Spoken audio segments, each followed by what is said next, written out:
يا مساء الفل.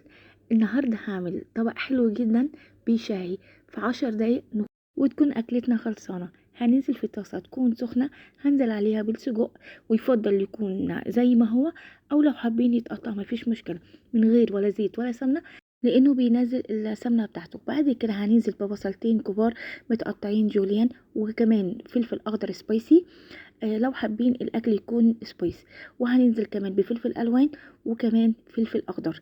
سجق مع الخضار هيتسيب ويتشوح كويس، وبعد كده هننزل بالتوابل، فلفل اسود وكمان بابريكا وكمان شطة لو حابين. هنقلبهم كويس جدا. انا مش هحط ميه ولا هحط حاجه، لان انا عايزه التوابل الحته تطلع مع السجق، مش هنكتر توابل عشان السجق كمان فيه توابل كتير.